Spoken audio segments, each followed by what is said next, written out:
Hi students, welcome to ஷாரா maths.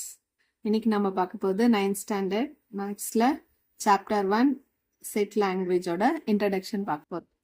So first நம்ம செட்னா என்னதுன்னு பார்க்கணும். ஓகேவா? வாட் இஸ் செட் லாங்குவேஜ்னு நம்ம தெரிஞ்சுக்கணும். செட்டுன்றது என்ன அப்படின்னா, இப்போ நம்ம யூஸ்வலாக என்ன பண்ணுவாங்கன்னா, சில பேர் சில ஹேபிட்ஸ் இருக்கும். என்னது அப்படின்னா, இப்போ புக்ஸு அவங்க ஏதாச்சும் ஒரு புக் ஸ்டால் போனாங்கன்னா books different types of books என்ன பண்ணுவாங்கன்னா கலெக்ட் பண்ணி வச்சுப்பாங்க. ஸோ அவங்க வீட்டில் போய் நம்ம பார்த்தோம் அப்படின்னா கலெக்ஷன் ஆஃப் புக்ஸ் அவங்க கிட்ட டிஃப்ரெண்ட் கைண்ட்ஸ் ஆஃப் புக்ஸ் இருக்கும். ஸோ அதை நம்ம என்ன சொல்லுவோம், கலெக்ஷன் ஆஃப் புக்ஸ்ன்னு சொல்லுவோம். அதே மாதிரி வேற என்ன ஹேபிட்னா, சில பேர் வந்து ஸ்டாம்ப் கலெக்ஷன் வச்சிருப்பாங்க. அதே மாதிரி சில பேர் காயின்ஸ் எல்லாம் கலெக்ட் பண்ணி வைப்பாங்க. ஸோ இந்த மாதிரி கலெக்ட் பண்ணி வைக்கிறதுக்கு எல்லாமே என்ன சொல்றது, அதை ஒரு மேத்தமெட்டிக்கலா ரெப்ரசென்ட் பண்ணோம். இந்த கலெக்ஷன் ஆஃப் ஆப்ஜெக்ட்ஸோட நம்ம மேத்தமெட்டிக்கலா ரெப்ரசென்ட் பண்ணணும் அப்படின்னா யூஸ் பண்ற ஒரு மெத்தடுக்கு பேரு தான் என்னது அப்படின்னா செட் லாங்குவேஜ். ஓகேவா? ஸோ இப்போ நம்ம செட் லாங்குவேஜோட டெஃபினிஷன் என்னன்னு பார்க்கலாம். So a set is a collection of well defined objects. ஓகேவா? So objects is nothing but members or எலமெண்ட்ஸ்ன்னு சொல்லலாம். நம்ம சொன்னோம் இல்லையா, இந்த காயின்ஸு புக்ஸு அந்த மாதிரி வர்றதுக்கெல்லாம் மெம்பர்ஸ்ன்னு சொல்லுவோம், எலமெண்ட்ஸ்ன்னு சொல்லுவோம். இங்கே நம்ம மெம்பர்ஸ்க்கு எலமெண்ட்ஸ்க்கு என்ன யூஸ் பண்ணுவோம் அப்படின்னா நம்பர்ஸு ஆல்ஃபபெட்ஸு அந்த மாதிரிலாம் யூஸ் பண்ணுவோம். ஓகேவா? மேத்தமெட்டிக்ஸில். ஓகேவா? ஸோ இப்போ நம்ம இந்த பிக்சர் நான் காமிக்கிறேன். இந்த பிக்சரை பாருங்க. இப்போ ஃபர்ஸ்ட் பிக்சர் பார்த்தீங்கன்னா what is this? It is a collection of fruits. இப்போ இண்டிவிஜுவலாக நம்ம பார்த்தோம்னா ஆப்பிள், கிரேப், பனானான்னு இருக்கு. ஆனால் இது எல்லாமே ஒரு சர்க்கிள்குள்ளே இருக்கு. இந்த சர்க்கிளில் தான் நம்ம என்ன சொல்லலாம்னா ஒரு செட்டுன்னு சொல்லலாம். இந்த செட்டுக்குள்ளே என்ன இருக்கு? டிஃப்ரெண்ட் டைப்ஸ் ஆஃப் ஃப்ரூட்ஸ்ன்னு இருக்கு. ஓகேவா? So it is a set of all ஃப்ரூட்ஸ்ன்னு சொல்லலாம். ஓகேவா? ஸோ இப்போ இந்த பிக்சரை பாருங்க. இதுவும் ஒரு சர்க்கிள்குள்ள இருக்கு. இந்த சர்க்கிள்குள்ள இருக்கு பாருங்க. நம்ம வீட்டில் என்ன யூஸ் பண்றோமோ அந்த திங்ஸ் எல்லாம் இருக்கு. இதெல்லாம் என்ன சொல்லலாம் நம்ம? It is a set of all what? Household things அப்படின்ற மாதிரி சொல்லிக்கலாம். ஓகேவா? ஸோ இப்போ உங்களுக்கு புரிஞ்சிருக்கும்னு நினைக்கிறேன் செட்டுன்னா என்ன அப்படின்னு சொல்லிட்டு. So set is nothing but it is a well defined collection of ஆப்ஜெக்ட்ஸ்னு. ஓகேவா?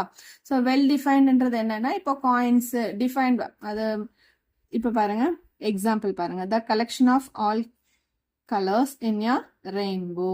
ஸோ ரெயின்போல நம்ம என்ன சொல்லுவோம்? விப்ஜிஆர் கலர்ஸ்ன்னு சொல்லுவோம். So it is a collection of colours அப்படின்னு சொல்லலாம். Next collection of prime numbers. So prime நம்பர்ஸ்ன்றது நமக்கு தெரியும். 2, 4, 6, 2, 3, 5, 7 லைக் தட். ஓகேவா? இதெல்லாமே பிரைம் நம்பர்ஸ். ஸோ இப்போ நான் சில எக்ஸாம்பிள் சொல்றேன்.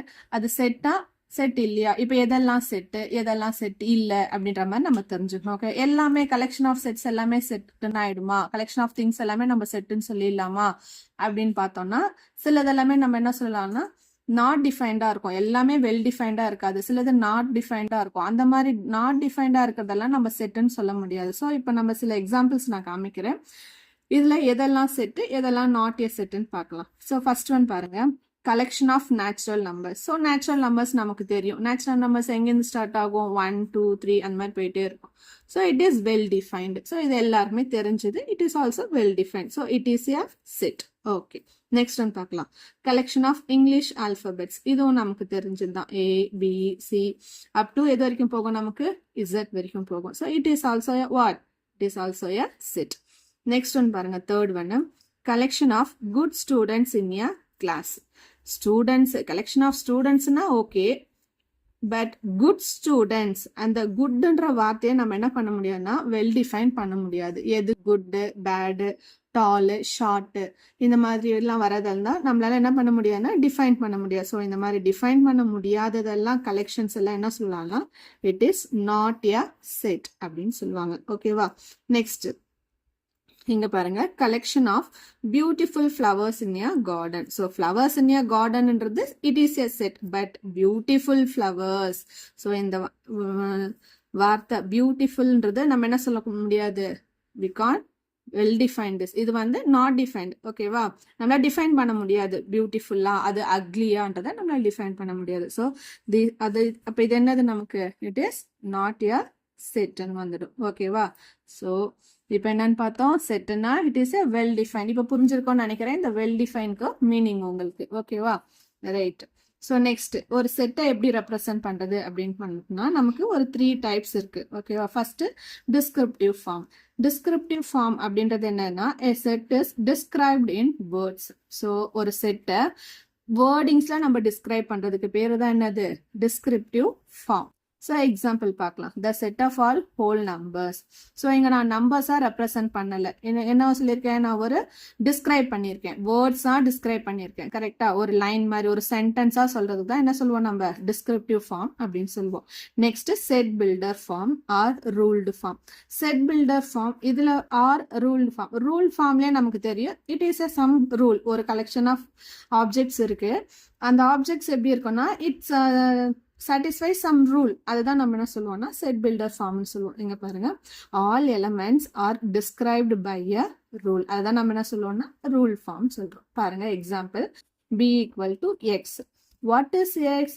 Such that x is a whole number. இப்படின்னு ஒரு சம் ரூல்குள்ள ஒரு கண்டிஷனுக்குள்ள நம்ம என்ன சொல்லுவோம், டிஸ்கிரைப் பண்ணியிருக்கோம். ஸோ அதனால இந்த டைப்பை நம்ம என்ன சொல்லுவோம் அப்படின்னா செட் பில்டர் ஃபார்ம் அப்படின்னு சொல்லுவோம். ஓகேவா.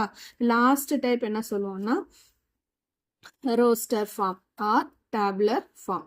ஸோ இதில் எப்படி இருக்கும் அப்படின்னா, இந்த செட்டில் எப்படி இருக்கும் அப்படின்னா listing all the elements of the set. இங்கே என்ன இருக்குன்னா என்ன கண்டிஷனோ, இப்போ set of all whole number சொன்னோம் இல்லையா, அதுக்கான ஆன்சர் டைரெக்டாக ஒரு ஃபார்முலாவோ ஒரு ரூல் யூஸ் பண்ணிட்டு அப்படிலாம் கிடையாது. டைரெக்டாக அது என்ன சொல்றது, நம்ம ரோஸ்டர் ஃபார்ம்னா அப்படி டேபிளர் காலம்ல சொல்லிடுறது இதுதான் அப்படின்னு சொல்லிட்டு. இப்போ பாருங்க example, a equal to 0, 1, 2, 3 up to etc. So it is understood that இப்போ எங்கே ஸ்டார்ட் ஆகுது, நமக்கு இது 0ல ஸ்டார்ட். ஸோ 0ல ஸ்டார்ட் ஆகுற நம்பர்ஸ் நம்ம என்ன சொல்லுவோம், யூஸ்வலாகவே whole numbers ன்னு சொல்லுவோம். So whole numbers. So set of whole numbers. It is in which form? Tabular form. ஓகேவா, ஆர் ரோஸ்டர் ஃபார்ம்னு சொல்லுவோம். ஓகே, இப்போ நார்மலா ஒரு செட்டை நம்ம எப்படி ரெப்ரசன்ட் பண்ணுவோம்னா கர்லி பிராக்கெட் யூஸ் பண்ணுவோம். ஓகேவா, இந்த கர்லி பிராக்கெட் யூஸ் பண்ணி தான் ஒரு செட் ஓபன் பண்ணுவோம், அந்த செட்டு க்ளோஸ் பண்றோம். இதுக்குள்ள இருக்கிற எலமெண்ட்ஸ் இருக்கு பாத்தீங்கன்னா, இந்த நம்பர் 0, 1, 2ன்னு சொல்றோம் இல்லையா, இதுக்கு பேரு தான் என்னது அப்படின்னா ஆப்ஜெக்ட்ஸ்ன்னு சொல்றோம். இந்த ஆப்ஜெக்ட் தான் என்ன சொல்றாங்க, எலமெண்ட்ஸ். நான் சொன்னேன் இல்லையா ஸ்டார்டிங்லயே உங்களுக்கு எலமெண்ட்ஸ் ஆர் மெம்பர்ஸ் சொன்னோம் இல்லையா, இதுதான் இந்த 0, 1, 2, 3 நம்பர்ஸா இருக்கலாம், அது கலர்ஸா இருக்கலாம், இல்ல ஆல்பாபெட்ஸ் ABCDயா இருக்கலாம், வாட் எவர் இட் இஸ், அதை தான் நம்ம என்ன சொல்லுவோம்னா ஆப்ஜெக்ட்னு சொல்லுவோம். இதை ஓப்பன் பிராக்கெட் க்ளோஸ் பிராக்கெட் வந்து பண்றோம் இல்லையா, இது வந்து நோட்டேஷன், ஒரு செட்டை நம்ம ரெப்ரசென்ட் பண்றதுக்கு யூஸ் பண்ற சிம்பிள் மாதிரின்னு கூட வச்சுக்கலாம். ஓப்பன் பிராக்கெட் க்ளோஸ் பிராக்கெட்னு சொல்லிட்டு இந்த ஃபுல் செட்டையும் ரெப்ரசென்ட் பண்றதுக்கு நம்ம ஆல்பாபெட்ஸ், கேபிட்டல் ஆல்பாபெட்ஸ் யூஸ் பண்ணுவோம். ஏல இருந்து இசட் வரைக்கும் நம்ம என்ன ஆல்பாபெட்ஸ் வேணாலும் யூஸ் பண்ணிக்கலாம்.